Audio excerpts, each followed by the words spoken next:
Thank you so much সেই সমস্ত ভিউয়ার্সকে যারা আমাকে আমার জন্যই দেখি বলেছে। তারা বলেছে হতে পারে তুমি একে নিয়ে পজিটিভ ওকে নিয়ে নেগেটিভ করছো, বা কাউকে নিয়ে পজিটিভ করছো পরে নেগেটিভ করছো, তোমার মন যেটা বলছে তুমি সেটা করছো, বাট আমরা তোমাকে দেখি তোমার কথার জন্য, তোমার ওয়ে অফ টকিং, তোমার থিঙ্কিং, তোমার যাই হোক ব্লা ব্লা ব্লা তার জন্যে। এবং সবথেকে বড় কথা, আমার সেই সমস্ত ভিউয়ার্সরা আমাকে ডাইরেক্টলি এসে এটা বলেছে তোমার সাথে আজ সহমত হতে পারলাম না। তারা কিন্তু উল্লেখ করেছে আজ এই স্পেসিফিক ভিডিওটাতে আমরা তোমার সঙ্গে সহমত নয়। তার মানে এই নয় যে তোমাকে আমরা পছন্দ করি না বা তোমার ভিডিও আমাদের দেখতে ভালো লাগে না। হতেই পারে মতের অমিল, আজকের হাজব্যান্ড ওয়াইফের মতের অমিল হয়, মা ছেলের সম্পর্কে মতের অমিল, মেয়ে বাবার সম্পর্কে মতের অমিল, সবার সঙ্গে সবার মতের অমিল হয়। আমাদের ফ্যামিলিতে যখনই ভোটের ব্যাপার আসে আমার হাজব্যান্ড এবং আমার ছেলে তিনজনের আলাদা আলাদা মত থাকে এবং ডাইনিং টেবিলে মানে রীতিমতো চিৎকার চেঁচামেচি ঝড় ওঠে যে যার নিজের সাপোর্টারদের নিয়ে। তো তারপরে কি আমরা একসাথে থাকি না? অবশ্যই থাকি। তো আমার ভিউয়ার্সরা কিন্তু সবাই এটা বলেছে তোমার এই জায়গায় হয়তো ভুল হচ্ছে, ওই জায়গায় হয়তো ভুল হচ্ছে, সেই জায়গায় হয়তো ভুল হচ্ছে। হতেই পারে, আমি মানুষ, আমার যে ভুল হতে পারে না এরম নয়, আমার যে ইমোশন আমাকে ভুল পথে চালিত করতে পারে না এরকম নয়, হতেই পারে। বাট আমি একটা ব্যক্তি বিশেষ যার কোনো না কোনো জায়গায় মনে হচ্ছে যে আমার সিক্স সেন্স বলছে এই জায়গায় এই জিনিসটা হচ্ছে না, তাই ঠিক আছে। এইবার দেখো সবার আলাদা আলাদা মত, সবাই অন্য অন্য রকমভাবে বলতে পারে। তবে সব থেকে হাস্যকর কিছু কমেন্ট এসেছে যেটা আমায় সত্যি হাসিয়েছে, যে মোটামুটি তারা বলতে চাইছে যে আমি কোনো না কোনোভাবে পয়সা করি কারোর থেকে পেয়েছি, তার জন্য কারোর একটা ভিডিও করে দিয়েছি। আবার কেউ কেউ বলছে যে কোনো ভিউয়ার্সের কমেন্ট দেখে বুঝতে পেরেছে যে আমাকে মানে গ্রুপ অফ ভিউয়ার্স এসে মোল্ড করেছে। এই কমেন্টগুলো দেখে কিন্তু বিন্দাস লেগেছে, বিশাল হাসি পেয়েছে। ঠিক আছে, যাই হোক, সে যে যার মতো করে মত রেখেছে, কিচ্ছু বলার নেই। তবে হ্যাঁ, বেশিরভাগ ভিউয়ার্সই আমার সঙ্গে আজকে সহমত হতে পারেনি, যারা আমার রেগুলার ভিউয়ার্স। ঠিক আছে, হতেই পারে সেটা, কিন্তু আমি আবারও বলছি, আমি না তো কাউকে এখানে ভালোবাসতে এসেছি, না তো কারোর জন্যে আমার অন্য কিছু ব্যাপার আছে। আমি শুধু কন্টেন্ট করেছি এবং পরিস্থিতিটার উপর বিচার করে কন্টেন্ট করেছি। এখানে ভালোবাসা, ইমোশন, এগুলোর কোনো ভ্যালু নেই, এগুলোর কোনো দাম নেই, আর এগুলো বেকার করা। তো চলো, welcome back to my channel. আশা করছি তোমরা সবাই খুব ভালো আছো, আর আমিও খুব ভালো আছি নতুন একটা ভিডিওর সাথে। আমি রুনার লাইফস্টাইল থেকে। কিছু ভিউয়ার্স আমার কাছে একটা কমেন্ট করছে যে এখনও সে কিন্তু রেগুলারলি কমেন্ট ডিলিট করছে, যেই কমেন্টগুলো মানে পজিটিভ বা নেগেটিভ এরকম নয়, দুটোর মধ্যবর্তী। মানে সেই কমেন্টগুলো যে একেবারে নেগেটিভ বা নোংরা কমেন্ট তা নয়, কিন্তু র্যান্ডমলি সে কমেন্ট ডিলিট করছে।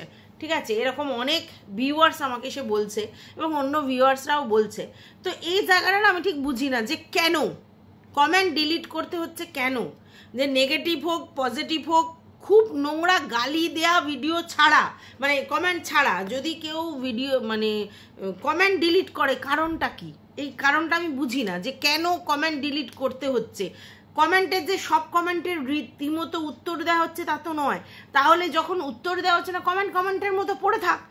বড় বড় ব্লগাররা তো কোনো কমেন্টের উত্তরই দেয় না, কারণ তাদের প্রচুর কমেন্ট পড়ে, কার কমেন্টের উত্তর দেবে? খুব রেয়ার হয়তো একটাতে লাইক দিল। তাহলে কমেন্টের যে উত্তর দিতে হবে এরকম তো ব্যাপার নেই। তাহলে কমেন্ট যদি কেউ করেই থাকে, সেগুলো অ্যাজ ইট ইজ পড়ে থাকবে। দুটোই তো রাস্তা আছে, নয় কমেন্ট বক্স অফ করো, নয় কমেন্ট বক্স করছে ইগনোর করো। কমেন্ট বক্স ডিলিট করার পিছনে কি রহস্য আমি সত্যি বুঝতে পারছি না। আচ্ছা, এইবার আমাকে একজন বলেছে, মোস্ট প্রবাবলি পম্পাই বলেছে, যে এই যে একটা জিনিস লেখা হলো ভিডিওর মানে তোমার এতে কি যেন বলে, টাইটেলে মনে একটা জিনিস লেখা হলো, এটা কেন লেখা হলো? ঠিক আছে, দেখে যা অনির্বাণ, এই যে একটা কথা লেখা আছে না, দেখে যা অনির্বাণ, এটা আমার মনে হচ্ছে একটা গান, দেখে যা অনির্বাণ বলে, আমার যতদূর মনে হয় সেটাই মানে আর কি, কি বলবো, ইমোশনের বশীভূত হয়ে লেখা হয়েছে, যে ইমোশন ধরে রাখার জন্য লেখা হয়েছে মনে হচ্ছে, যে দেখে যাও অনির্বাণ। নাহলে দেখে যাও অনির্বাণের এই ব্যাপারটা তো আমি ঠিক জানি না, তবে আমার মনে হচ্ছে গানটা আমি শুনেছি। আমার গান সম্বন্ধে খুব একটা আইডিয়া নেই, কারণ আমি না তো গান পারি আর না তো সত্যি কথা বলতে খুব একটা গান শুনি। হ্যাঁ, সময়টা ওরমভাবে পাই না, তার থেকে একটা ফিল্ম দেখে নিলাম, এরকম একটা ব্যাপার। তো যাই হোক, আমি মনে হয় যে দেখে যা অনির্বাণ এই কথাটা হয়তো তোমার হচ্ছে কোনো গানের কোনো ফার্স্ট এই ব্যাপারটা সেটাকেই ও আর কি কষ্টের বহিঃপ্রকাশ হিসেবে লিখেছে, হতে পারে এটা। আচ্ছা, বাই দ্য ওয়ে, এবার একটা কথা নিয়ে সবাই আমাকে কমেন্ট করেছে, এবং বিশেষত অমৃতা, শ্রাবন্তী, এরা আমাকে বহু করে এইটা কমেন্ট করেছে। সেটা হচ্ছে, বলছে 22 মিনিট 17 সেকেন্ডে 22 মিনিট 17 সেকেন্ডে একখানা গ্রে কালার বা ধূসর কালারের কিছু একটা দেখা গেছে, যেটা দেখে ওরা বলছে যে এখানে কেউ একজন উপস্থিত ছিল। ঠিক আছে, এবার বাবা যেহেতু তখন অলরেডি চলে গেছে, এরকম কিছু একটা বলা হয়েছে, তাই অনেকেই বলছে যে এটা হাজব্যান্ড হতে পারে। অনেকে বলছে তোমার মানে কমেন্ট বক্সের মাধ্যমে। আচ্ছা, এটা বলার পর আমি গিয়ে দেখলাম, অনেকে বলেছিল 13 সেকেন্ড, 15 সেকেন্ড, 17 সেকেন্ড, বাট আমি সেকেন্ডটা বলতে পারবো না। 22 মিনিট 13, 15, 17 যে কোনো একটা সেকেন্ডে হবে। তো ওই সময় না একটা গ্রে কালারে কিছু একটা জিনিস দেখা গেছে, এবং সেটা কেউ পড়ে আছে কি না, বা সেটা কোনো ছেলে পড়ে আছে কি না, বা ওটা ওর বাবা কি না, এটা আমি সত্যিই জানি না। ঠিক আছে, কারণ আমি তো চোখ মুখ কিছুই দেখতে পাচ্ছি না, আমি শুধু একটাই জিনিস দেখতে পাচ্ছি, গ্রে কালারের একটা জিনিস, এবং সেটা কীরকমভাবে একটা জিনিসটা পড়ে আছে। তো সেটা হয়তো খাটের মধ্যে এমনিও কোনো প্যান্ট থাকতে পারে। এবার মনে হচ্ছে যে ওরকম ধরনের কোনো ট্রাকস্যুট তো ওর দেখিনি আর কি, এমনি কিনতে পারে কিন্তু দেখিনি। তাহলে এটা কার, এই প্রশ্নটা উঠছে। এটা সত্যি যে এই গ্রে কালারের যে একটা জিনিস দেখা গেছে 22 মিনিট 13, 15, 17 সেকেন্ডে, যে কোনো একটা সেকেন্ডে, তো এটা কার এবং কে পড়ে আছে। এবং অনেকেই বলছে এটা হাফ প্যান্ট আর কি পড়ে আছে, এবং সবাই বলছে যে হয়তো ওর হাজব্যান্ডই হতে পারে। তো আমি সত্যিই বলছি, বুঝতে পারছি না ওটা কে পড়ে আছে, আর ওটা কেউ পড়ে আছে নাকি এমনি একটা জিনিস এরকম পড়ে আছে, বুঝতে পারছি না। মানে এত ফ্র্যাকশন অফ সেকেন্ডের ব্যাপার, তো আমি অনেকবার করে দেখবার চেষ্টা করলাম, আমি বুঝতে পারিনি কার। তো যাই হোক, সেই জন্য আমি কিছু বলতে পারছি না। তবে হ্যাঁ, ওটা একটা দেখা গেছে, এটা বাস্তব, এটা দেখা গেছে। তো এখন অ্যাকচুয়ালি আমরা তো মানে সিআইডি হয়ে গেছি। ঠিক আছে, আর যেরকম টিনুর ফ্ল্যাটে অনেক কিছু খুঁজে পাচ্ছিলাম আর কি, যদিও পরবর্তীকালে আমরা দেখেছি কিন্তু যে ফকলুচন্দ কিন্তু ওখানে ছিল, এবং ফকলুচন্দ কিন্তু সেটা স্বীকারও করেছে। তো এখন আমরা চিচি আইডি বাহিনী হয়ে গেছি, এখানেও আমরা খোঁজার চেষ্টা করছি যে কে কোথায় আছে, কে কোথায় আছে, কে কোথায় আছে। ঠিক আছে, তো সেই জন্যে একটু চোখ রাখছি, কিন্তু এটা করলেই তো হবে। এই যে কোথায় আছে এটা খোঁজ রাখতে গেলে তো ভিডিও দেখতে হবে, আর ভিডিও দেখলে অ্যালগরিদমে রিচ পৌঁছবে, ব্যাস, দ্যাটস অল, আর কি দরকার আছে। তো যাই হোক, এটা জাস্ট হাসির একটা ইমোজি মানে বললাম আর কি তোমাদেরকে। একটা কথা পরিষ্কার দেখো, সত্যি কখনো চাপা থাকে না, আর মিথ্যা মালার মতো একের পর এক তুমি বলে যাবে, কিন্তু একটা সময় তুমি ডিস্ট্রয় করে ফেলবে জিনিসটা, কারণ তুমি কি আগে বলেছিলে কি এখন বলছো ডিফারেন্ট হয়ে যাবে, তার জন্য তুমি মানে তোমরা বলতে পারবে না। ঠিক আছে, এইবার যদি তুমি সত্যি বলো সেটা তো সারা জীবন একই থাকবে, তাহলে সেটা নিয়ে কোনো প্রশ্ন জাগবে না। তো যাই হোক, এইবার যেটা বলছিলাম সেটা হচ্ছে যে দেখো, আমি অ্যাজ আ ক্রিয়েটার এখানে কি করতে এসেছি, কন্ট্রোভার্সি করতে এসেছি। যে কোনো জিনিসে কন্টেন্ট উৎপন্ন হলে সেটা নিয়ে কথা বলবো। এই ইনস্ট্যান্ট একটা ভিডিওতে যদি কাউকে নিয়ে আমি কোনো পজিটিভ কথা বলি, পরক্ষণে আবার কোনো জিনিস যদি দেখি আমি যদি নেগেটিভ বলি, তার মানে এই নয় যে আমি এখন পজিটিভ বললাম এখন নেগেটিভ বললাম। কি করে আমি ভিডিওর পরিপ্রেক্ষিতে যেটা বললাম। বাই দা ওয়ে, অনেকে বলছে যে আমি কি করে জানলাম যে কারোর মোবাইল কেনা দেখে ওর হয়েছে, সেটাকে আমি ভিতর থেকে পেয়েছি। এটা ফিলিংস, এটা একটা ফিলিংস। ঠিক আছে, আজকের আমার বোন যদি একটা গাড়ি কেনে, আমি যদি আমার হাজব্যান্ড সেইটা না থাকে, তাহলে সেক্ষেত্রে অনেক সময় আমার মধ্যেও একটা প্রকাশে হয় যে ঠিক আছে গাড়িটা আমাকে কিনতে হবে বা কিছু। এই জেলাসিগুলো বনে বনে যায় অনেক বেশি। যেটা বাইরের লোকের মধ্যে অতটা হয় না। মানে একটা বাইরের লোক, তার সঙ্গে তো আমার ইমোশনাল টাচই নেই, তাহলে তার প্রতি আমার সেই জেলাস বা এটা হবে না, যেটা আমার বাড়ির লোকের সঙ্গে হবে। বাড়ির লোক মানে এই যায় যায় আর বনে বনে, এই ব্যাপারটা বিয়ের পর কিন্তু অনেকটা বেশি হয় অনেকের ক্ষেত্রে, যখন দুজনের মধ্যে একটা মানে কি বলবো স্ট্যান্ডার্ডের গ্যাপ থাকে। তো সেই জায়গা থেকে অ্যাজামশন করে আমি কথাটা বলেছি, ঠিক আছে। যাই হোক, তো এখন অনেকেই অনেক কথা বলবে যে আমি যোগাযোগ করেছি হ্যাঁ না তা না, ঠিক আছে।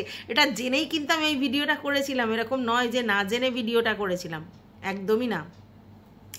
তো যাই হোক, আরও একটা ব্যাপার হচ্ছে, দেখো আমি একটা কথা বলতে পারি যে যদি কোনো জিনিস আমাদের সামনে মিথ্যা দিয়ে শো হয় তাহলেও সেটা আমরা একদিন জানবো, আর যদি সত্যি দিয়েও শো হয় তাহলেও আমরা একদিন জানবো, শুধু ধৈর্য। এবারে আমাকে সবাই যেটা বারবার বলবার চেষ্টা করছে যে তুমি কোনো কনক্লুশন টেনো না, তুমি মানে একদম মানে কি বলবো বলো না যে এটা মানে এই ওটা মানে এই, না না, আমি কোনো কনক্লুশন টানছি না, আমি শুধু ভিডিও দেখে সেই ভিডিওটার পরিপ্রেক্ষিতে কথা বলছি। মানে আমার মনে হয়েছে এই যে লাস্ট ভিডিওটা করা হয়েছে সেই ভিডিওটার মধ্যে যে কান্নাটা ছিল সেটা নাটক নয়, এটা আমার মনে হয়েছে তাই আমি বলেছি, ঠিক আছে। তার মানে আমি কোনো কনক্লুশন টেনে দিচ্ছি তা নয়। এবং অবশ্যই তোমাদের অনেকের মনে হয়েছে না এই ভিডিওটা সব থেকে বেশি নাটক মনে হয়েছে।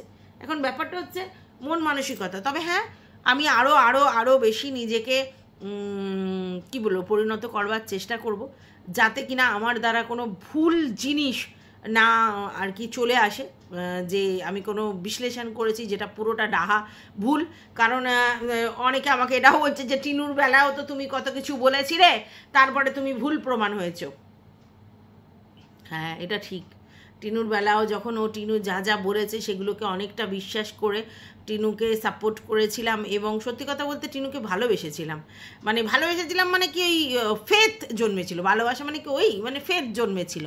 এবার তারপরে দেখলাম যে মানে টিনু সেই ভুলভাল কাজ করে ফেলেছে। এবং সবথেকে বড় কথা, আমি টিনুর যে ব্যাপারটাতে হার্ট হয়েছিলাম সেটা হচ্ছে যে বাচ্চার ব্যাপারটা, যেটা ও বলেছিল নেবে, এবং একটা মা আর বাচ্চার মধ্যে যে ব্যাপারটা সেটা বাবা জোর করে আটকে রাখছে, এই ফিলিংসটা আমার গ্রো করেছিল, তার জন্য একটু ইমোশনাল হয়ে গিয়েছিলাম। কিন্তু ওটা অবশ্যই ভুল।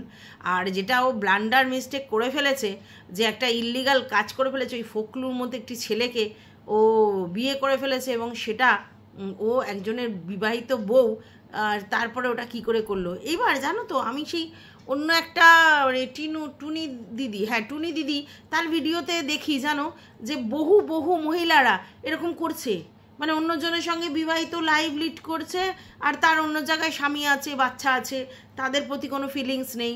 মা এসে বলছে কিরে তুই বাড়ি যাবি না, হ্যাঁ না এরকম মানে দেখেছি, মানে পাড়া গায়ে প্রায় অনেক জায়গায় দেখেছি যে তারা আর কি হাজব্যান্ড আর ওয়াইফ হয়ে রয়েছে কোথাও না কোথাও, কিন্তু আলটিমেটলি সে অন্য লোকের বউ, এরকম দেখেছি আমি বহু। তো এদেরও মনে হয় এরকমই ফিলিংস, আমি বুঝতে পারি না। তো যাই হোক, এখন তো টিনু বুঝতে পেরেছে যে ও কত বড় ভুল করেছিল, এবং আজকের ডেটে টিনু ফোকলুকেও পুরো একদম সাইড করে দিয়েছে, যেটা সত্যি কথা বলতে আমি খুব খুব খুব খুশি হয়েছি যে এরকম একটি ছেলের সঙ্গে নিজেকে স্পয়েল করার কোনো মানে হয় না। বাদবাকি দেখো, আমি ভিডিও করব, যেই ভিডিও যেরকম দেখবো সেটা নিয়ে বলবো। আর আমি কোনোদিন কারোর সঙ্গে কোনো ব্যক্তিগত রিভেঞ্জ নেওয়ার জন্য কোনো ভিডিও করি না।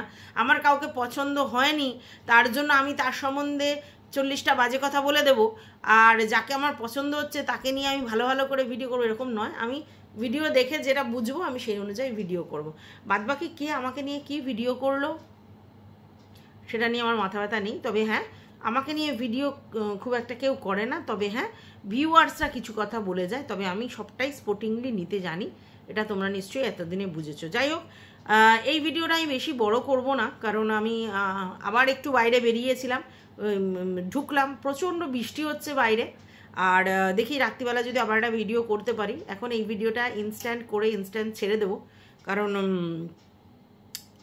দুটো ভিডিও হয়ে যাবে, তাহলে পরবর্তীকালে নেক্সট আবার একটা ভিডিও নিয়ে আসছি, তার জন্য আমাকে ভিডিওগুলো দেখতে হবে।